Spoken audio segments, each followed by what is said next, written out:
Good morning, pilot. We have a lot of ground to cover, so let's begin. This lesson will cover the operation of the avionics specific to the co-pilot gunner position, how to use the weapon systems aboard the aircraft, and some useful strategies including avoiding threats and how to best utilize your wingman. Ready? Let's go. Disengage the rotor brake and begin flying towards waypoint 2. Before you can attack the enemy, you must first find him.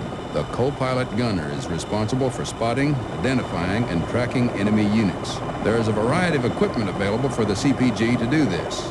Switch to the CPG cockpit by pressing the keypad insert key. All flight controls are also included in the front seat, allowing the CPG to fly the aircraft if the pilot is killed or disabled during combat. There are also 2 multifunction displays which will display the same pages available to the pilot.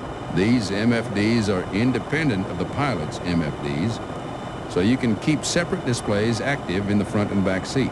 The best method is to keep the pages relating to the offensive systems active in the CPG seat, and those MFDs pertaining to the defensive systems active in the pilot's seat. The heads-down display, or HDD, consists of 2 eyepieces which relay information from the sensor systems. The heads-out display relays information from the active sensor to a small screen, useful for making a quick scan without going heads down. Okay, take a look around the cockpit, and I'll continue when we arrive at waypoint 2.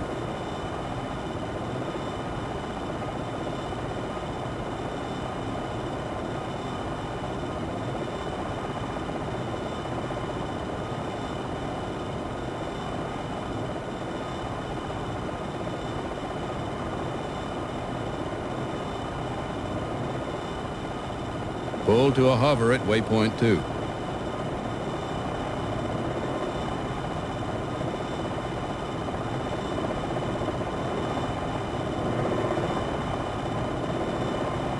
I'd like to begin by talking about the TADS, or Target Acquisition and Designation System. The TADS is actually made up of several different types of viewing systems. These include the FLIR, or Forward-Looking Infrared, the DTV, or Day Television, the DVO, or Direct View Optics, and the Laser Rangefinder. Your active sighting system is shown on the TSD and will display either TADS or FCR, depending on the mode you're currently in. You can toggle between the 2 modes by pressing the Home key. But for now, let's stay in TADS mode. The FLIR is designed to find targets by detecting heat sources. The camera can differentiate between various heat signatures and will display them as different shades of black and white. This is extremely useful at night or when the enemy is well camouflaged, since a vehicle's engine will generate heat, making it contrast sharply against its surroundings. You can toggle the polarity of the FLIR, so heat sources will stand out in either light or dark tones. White hot mode displays heat sources as white tones against a dark background. Black hot mode does the opposite, displaying heat sources as dark tones against a white background. Let's try out this system. Go heads down by pressing the keypad period key. You're now looking through the HDD in FLIR white hot mode. Look how easy it is to spot things now. To pan the camera around, you can use the keypad arrow keys, left-clicking with your mouse around the edges of the screen, or by using the joystick and Alt key. You can recenter the camera by using the keypad 5 key. The camera will zoom in on the target by pressing the keypad plus key. Zoom out by using the keypad minus key. Toggle the FLIR's polarity now by pressing the keypad 7 key. You're now in black hot mode. This mode is the inverse of white hot, with heat sources showing as dark tones against a light background. Okay, let's switch to the next camera by pressing the keypad 1 key. The Day Television, or DTV, is another optical system available to you. The DTV is a television camera with a high level of zoom, enabling you to accurately identify and target threats at medium and long ranges. Again, press the keypad 1 key.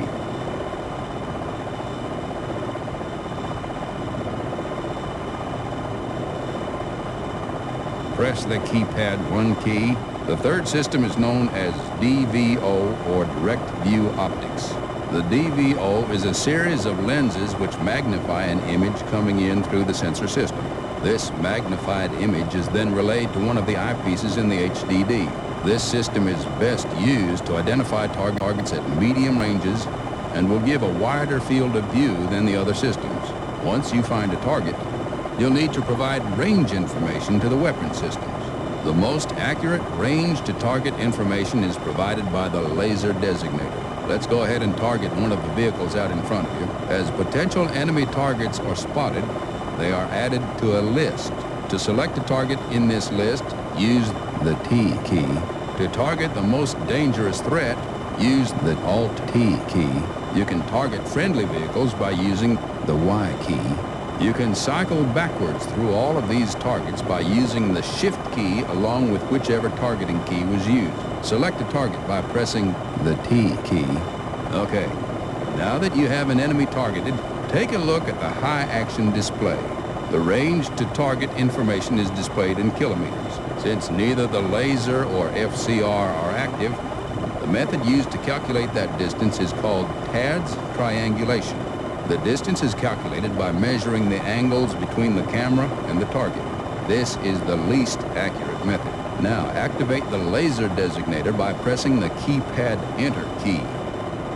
The symbology has changed to show the laser is active, and the range to target distance is now shown in meters.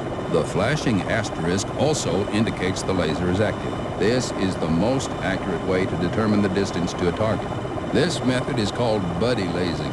Chain gun accuracy will increase if your target is being lased due to the increased range accuracy. Okay, take some time to get familiar with these sensors. Switch between the different cameras and see how they differ.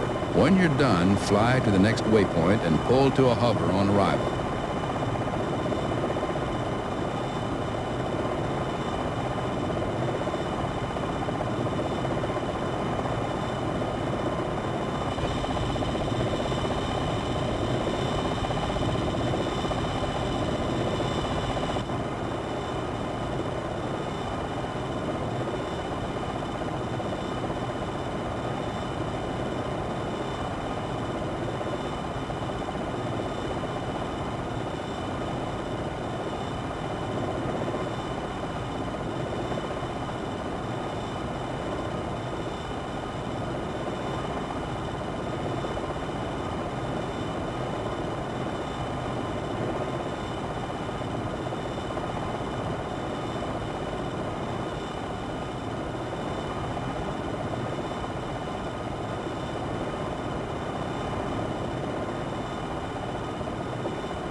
Okay, put the aircraft into a hover.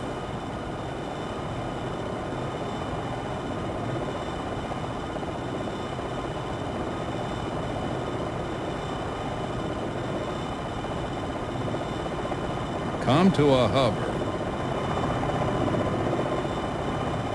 The Longbow Fire Control Radar, or FCR, is one of the most advanced radar systems available on today's battlefield. The radar dome sits above the helicopter's rotor, which allows you to peek from behind hills to get a radar picture of your surroundings without exposing yourself to the enemy. The radar system uses millimeter wave emissions to identify and classify targets. Switch to FCR mode by pressing the Home key. Notice how the HOD is now displaying the radar. Let's go ahead and activate the radar. Press the keypad Enter key. The radar is now active, indicated by the sweeping arm on the RAD display. You'll also see an FCR transmit message when it's active. Keeping the radar on continuously will provide constant target updates, but will also increase your chances of being detected by the enemy. To avoid this, you can set the radar to perform a single sweep at a time. Press the keypad 3 key. Perform a single sweep by pressing the keypad Enter key. The best strategy is to keep the radar in single sweep mode and scan the area periodically. You can also control where the radar is pointing by narrowing the scan coverage. Press the keypad down arrow key. Notice how the radar zone narrowed. Press the down arrow key one more time. Now that you have narrowed the coverage zone, you can pan that zone left or right.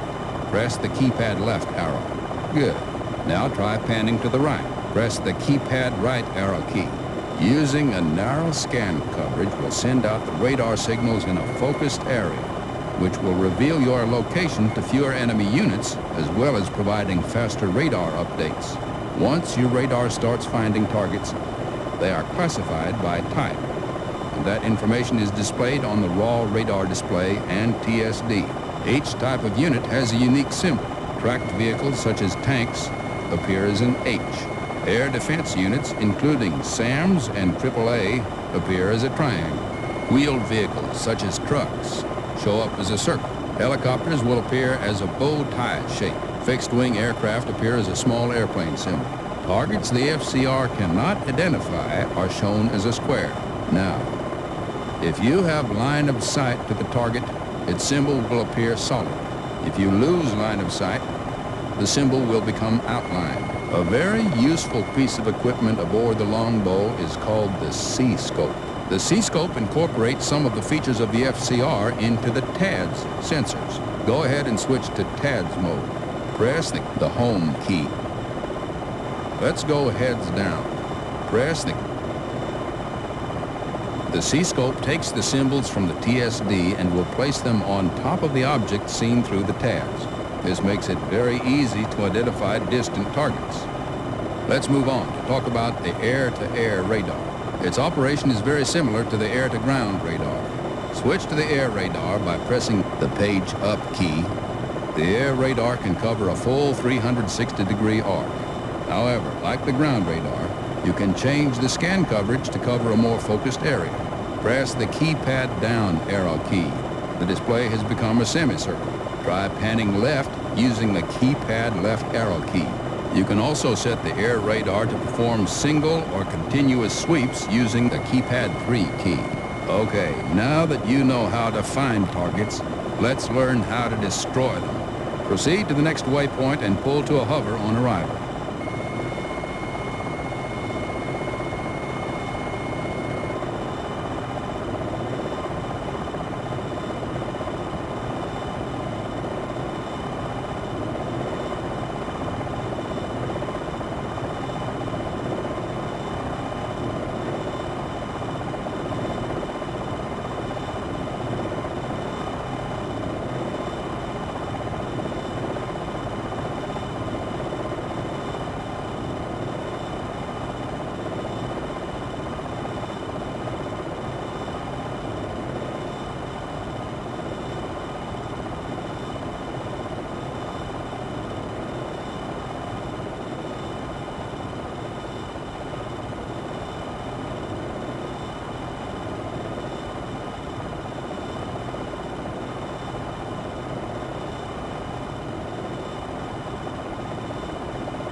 Pull to a hover.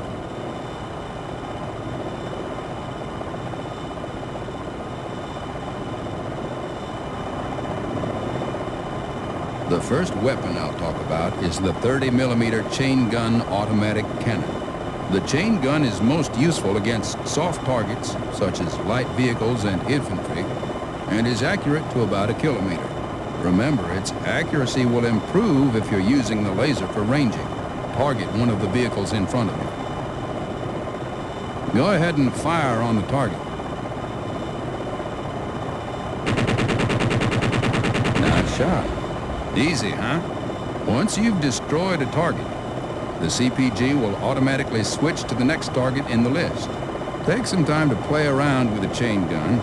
There are several groups of targets for you to destroy on the way to the next waypoint. When you're ready, continue to the next waypoint.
Another weapon available to you is the folding fin aerial rocket. To select rockets as your active weapon system, press the backspace key. You have a choice of carrying either high explosive or submunition rockets. High explosive rockets are most useful against lightly armored targets such as air defense vehicles, buildings, or trucks. Submunition or MPSM rockets separate before impact, releasing clusters of small bomblets which have an area effect. Rockets are useful out to approximately 3 kilometers. To help compensate for the range limitation, the rocket pods are attached to articulated pylons which tilt up and down. Since rockets are unguided, you'll need to line up directly with the target to fire. The I-beam cursor is what you'll use to aim the rockets. When your target is within firing constraints, the cursor will become solid. Otherwise, it will remain dashed. Now, go ahead and line up on one of the targets ahead. When the cursor becomes solid, fire.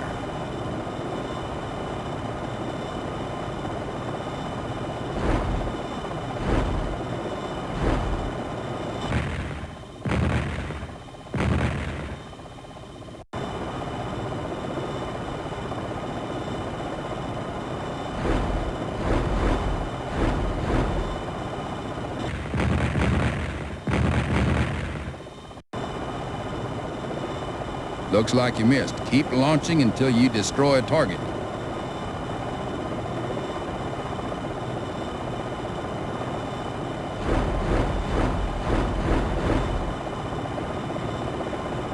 Nice shot.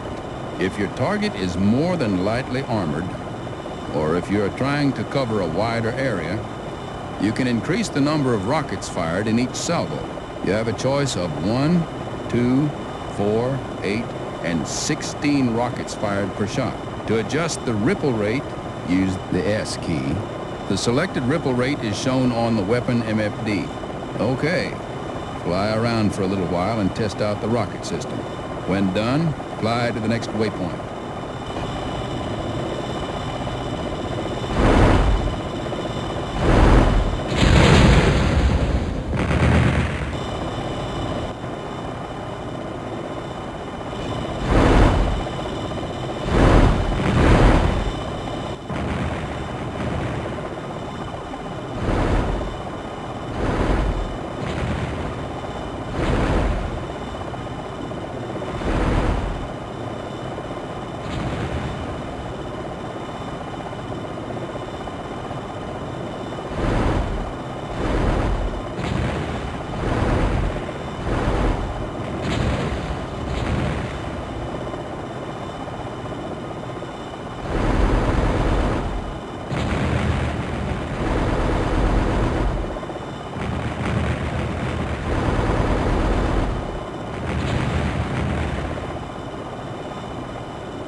Continue to the next waypoint.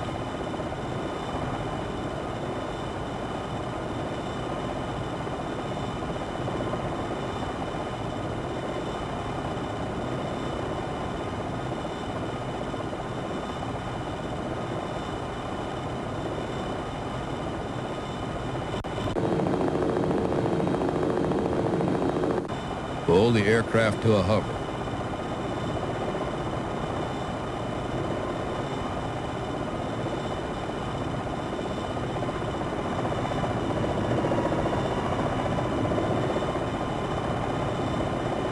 Next, I'd like to talk about your air-to-air missile, the Stinger. Switch to Stingers by pressing the backspace key. The set of 2 concentric rings bouncing around your eye-heads is called the donut. The circle's movement represents the motion of the Stinger's seeker head trying to find targets. In order to find and engage air threats, you'll need to have the Longbow radar in air mode. Remember, use the keypad enter key to start the air radar sweeping if it isn't already doing so. Okay, you should see some targets appearing. Select one by pressing the T key. Now that you've selected a target, you can see how the donut attached itself to the target and you can hear the lock tone. Go ahead and launch a missile.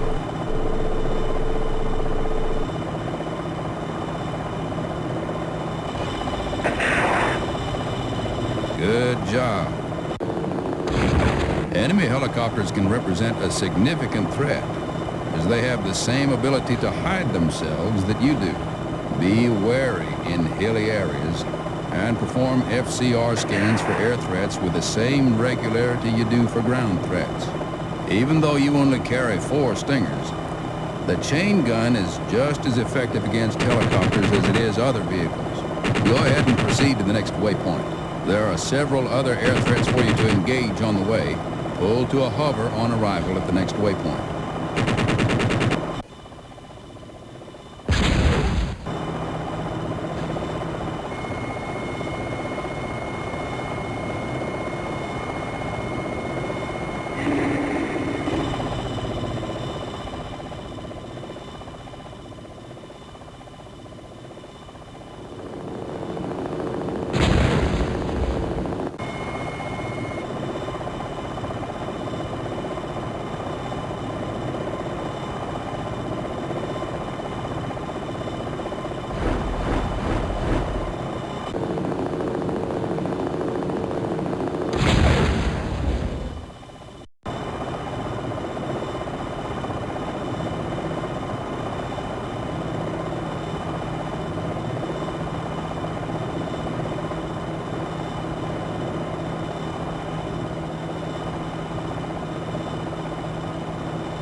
Pull to a hover.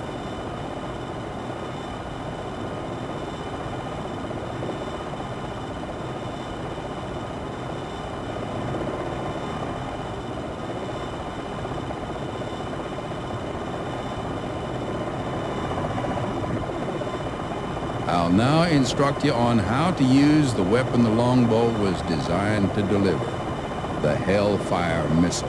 The Hellfire was designed to destroy heavily armored tanks, but it will work equally well against any target, including buildings. There are 2 modes from which you can launch the Hellfire: lock on before launch, LOBL, or lock on after launch, or LOAL. LOBL is the simpler of the 2. The currently selected mode is shown on the iHads. In this mode, you must first lock on to a target and keep the target locked until the missile impacts. This is known as direct fire and is used in the direct fire master mode. In lock on after launch mode, you don't need to have the target locked before you fire. You can use the FCR to get a radar snapshot of the area and then select a target on the TSD. You don't need to have the target locked to fire. After launch, the missile will loft up towards the target. A few seconds before impact, you must re-illuminate the target with the FCR. The missile will need a last-minute update for terminal homing. This method is known as indirect fire and is used with the indirect fire master mode. To switch between LOBL and LOAL modes, you can either change master modes or press the insert key. Now, besides having these two launch modes, there are also two variants of the Hellfire you can choose to carry. The AGM-114B Hellfire is laser guided and is the older of the two. The laser Hellfire is LOBL only, and the target must be illuminated continuously until impact. You can change targets while the missile is in flight, but if it is too far along its flight path, it will be unable to turn in time and will most likely miss both targets. The AGM-114K Hellfire 2 should be your main choice for combat missions. This variant uses radar signals from the Longbow FCR for guidance. Let's try out these systems. Switch your active weapon to Hellfire by pressing the backspace key. We'll try lock on before launch mode first. Remember, you can switch to LOBL mode by pressing the insert key or by changing master modes with the M key. Okay, on your TSD there should be several groups of targets. Select a target by using your mouse on the TSD or by pressing the T key. A diamond will appear around your target symbol. If the lock box is not solid, turn your aircraft towards your target until it becomes solid. Fire a missile when you have a good lock.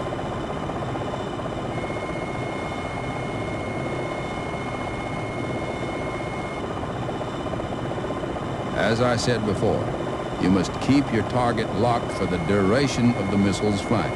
Good shot. Although a fairly easy method, LOBL mode is more dangerous to use since you'll be exposed while the missile is in flight. To avoid this, you should use the indirect fire method. Switch to lock on after launch mode by pressing the insert key.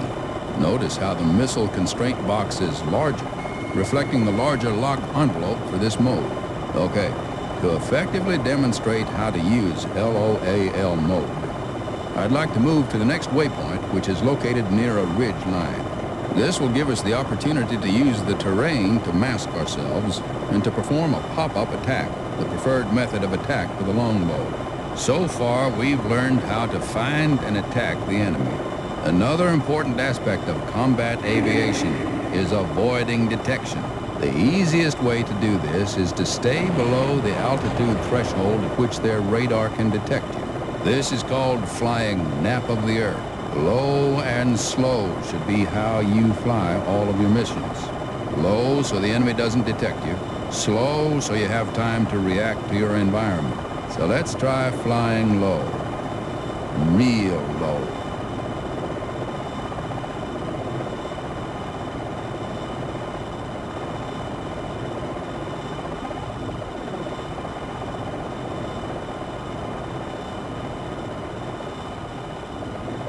Roger, attacking your target.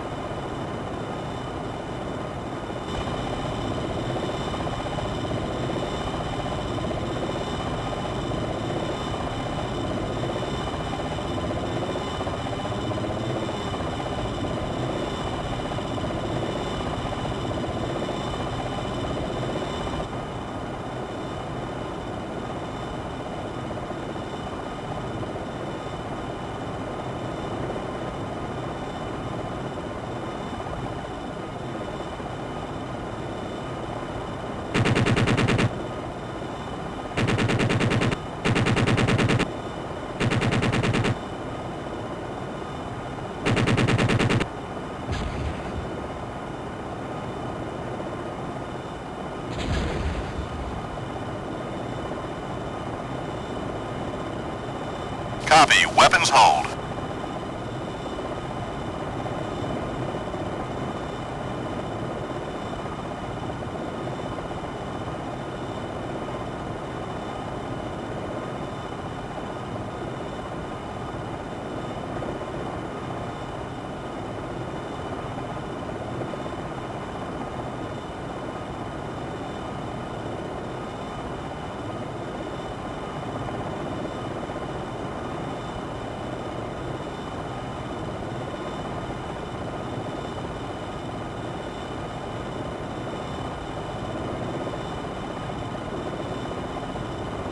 Okay. Pull to a hover now that we're at the waypoint.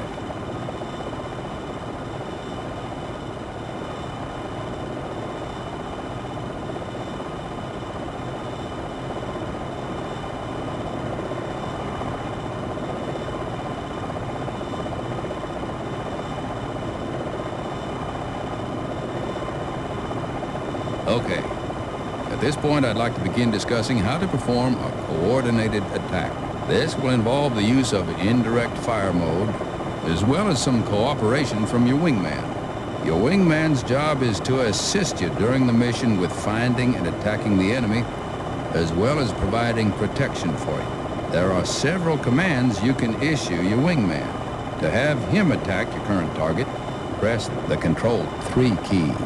After issuing the command, you will receive a verbal response confirming your order. If he is unable to comply with your request, you'll get a brief explanation why not. To give him the green light to fire at will, called weapons free, press the Control 6 key. At that point, he will engage any target he feels is a threat. To have your wingman hold fire, called weapons hold, press the Control 5 key. You can order your wingman to return to base by pressing the Control H key. There are two formations your wingman will fly with you in. In combat spread mode, it will increase the distance off your wing he's flying, giving extra room for maneuvering during combat. Conversely, combat cruise mode will bring him in tighter to you. To change formations, press the Control 0 key. Roger, we're spreading out. To help in planning attacks, you can request a status check from him. He'll tell you the quantity of each weapon type he has available, as well as if his aircraft is damaged or working normally. You can also request that he remain in his current location. Press the Control 9 key. Now, on the other side of the ridge is a column of enemy vehicles. We're going to perform what's called a coordinated attack. You and your wingman will attack the armored column at the same time. First, have your wingman scan the area for targets. Do this by pressing the Control 4 key.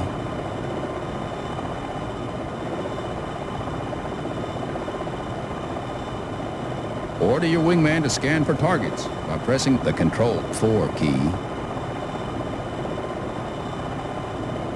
Copy that. Unmasking. Scanning for targets. Any targets he finds will be sent to you via the Improved Data Modem, or IDM, which is a new system allowing all the aircraft on the battlefield to see the same things. Gradually increase collective until your radar dome is peeking out over the ridge. Bob back down once you've picked up the targets. Right now, I'd like to elaborate on something I touched on earlier. The Longbow has the ability to attack groups of targets simultaneously. A PFZ defines an area on the battlefield represented as a box on the TSD and will send missiles to every known target in that area. To create a PFZ, use your mouse cursor and the right mouse button and drag the cursor to create a box. Try this now. Draw a PFZ around the targets closest to your wingman's position. Now, hand off the PFZ to your wingman by pressing the Control 3 key.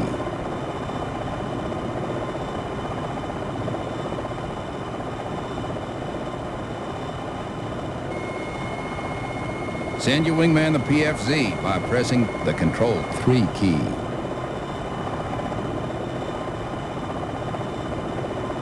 Roger, maintaining position. Send your wingman the PFZ by pressing the Control 3 key.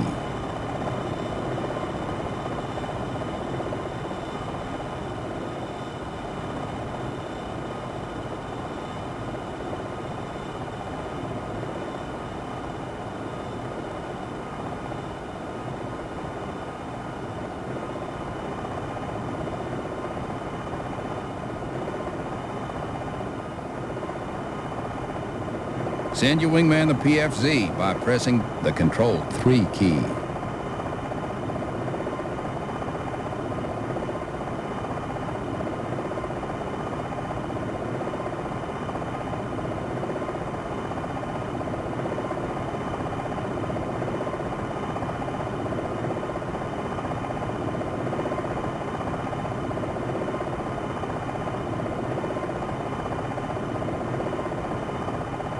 Send your wingman the PFZ by pressing the Control 3 key.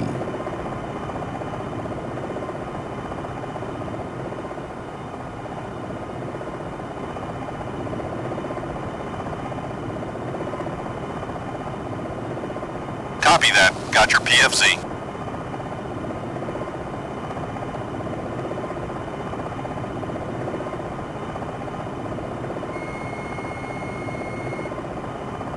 Roger. Engaging your PFZ. Firing Hellfire. Okay. You've just sent your wingman the targets you've chosen for him. At this point, he'll go into weapons hold mode, waiting for your command to launch. Now, draw a PFZ around the group of targets closest to you. You're now ready to perform the attack. Order your wingman to attack his PFZ by pressing the Control 6 key.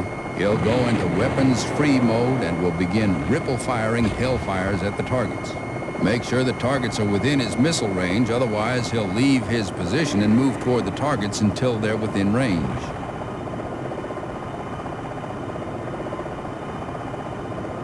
Good job. You've just completed a coordinated attack, the safest and most deadly way to engage groups of threats. There are a few other wingman commands available. Roger. Rejoining formation. You can ask your wingman to engage either air or ground threats. You can do this by pressing the Control- key. If you detect air threats in your area, you can ask your wingman to go to air mode while you concentrate on the ground threats. Copy. Attacking your PFZ. Another purpose of your wingman is to provide cover for you, engaging vehicles that pose a threat to your survival. To request wingman cover, press the Control+ key. Okay, that concludes this lesson. You are now ready to put this knowledge to use in combat. Try to remember everything I've taught you. And if you have further questions, refer to your -10. Firing rockets. Be advised, we've gone Winchester Hellfire. Good luck. Attacking with rockets.